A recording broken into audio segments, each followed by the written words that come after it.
घर के अंदर अजीब सी शांति थी, लेकिन यह शांति खाली नहीं थी। ये इंतजार कर रही थी। सिया दीवार से टिककर खड़ी थी।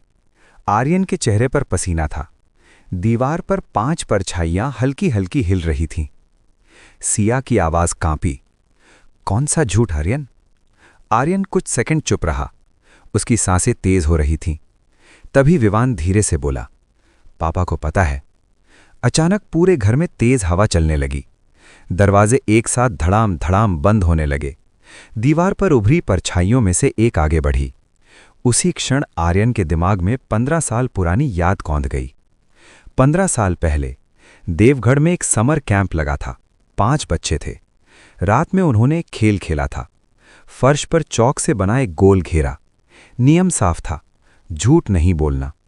खेल के दौरान एक बच्चा रो पड़ा। उसने कहा, मुझे घर जाना है, लेकिन आर्यन ने डर के कारण उसे रोका। उसने कहा, अगर तुम बाहर गए तो सब हार जाएंगे। बच्चा वापस बैठ गया। फिर अचानक अंधेरा छा गया। बच्चों की चीखें गूंजी और आर्यन भाग गया। उसने पीछे मुड़कर नहीं देखा। वर्तमान में लौटते ही आर्यन जमीन पर गिर पड़ा। उसकी आवाज टूट रही थी। मैंने उन्हें नहीं मारा, मैं बस भाग गया था। विवान की आवाज अब मासूम नहीं थी, वो भारी और ठंडी थी। तुम 5वें थे, लेकिन तुमने खेल तोड़ा। दीवारों पर गीले जैसे निशान उभरने लगे। हम 5 थे। बाहर झूला तेजी से हिलने लगा। खिड़की के बाहर 4 छोटे साए खड़े थे। उनके चेहरे दिखाई नहीं दे रहे थे। उनकी गर्दनें अजीब ढंग से झुकी हुई थीं।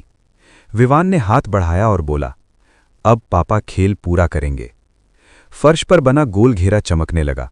चौक खुद बखुद फिर से गाढ़ा हो गया। एक नया नियम उभरा, जो झूठ बोलेगा वो बदले में एक आत्मा देगा। सिया चीख पड़ी, बस करो, मेरा बच्चा छोड़ दो। चारों परछाइयां विवान के पीछे खड़ी हो गईं। अब 5 आकृतियां थीं। दीवार पर जो बड़ी परछाई थी वो धीरे धीरे आर्यन से अलग होने लगी, जैसे उसकी अपनी छाया उससे निकल रही हो। वो परछाई जमीन पर खड़ी थी। उसने फुसफुसाया, तुम कभी गए ही नहीं थे, तुम यहीं रह गए थे। आर्यन की सांस अटक गई। उसे लगा उसकी धड़कन धीमी हो रही है। कमरे का तापमान गिर गया। तभी सिया ने फर्श पर पड़ी पुरानी अखबार की कतरन उठा ली। वो चिल्लाई, खेल झूठ से शुरू हुआ था, लेकिन सच से खत्म होगा। सच बोलो, पूरा सच। आर्यन रो पड़ा। मैंने दरवाज़ा बंद किया था, मैंने उन्हें अंदर छोड़ा था, क्योंकि मुझे डर था कि अगर कोई बाहर गया तो मैं हार जाऊंगा। मैं जीतना चाहता था। कमरा जोर से कांपने लगा।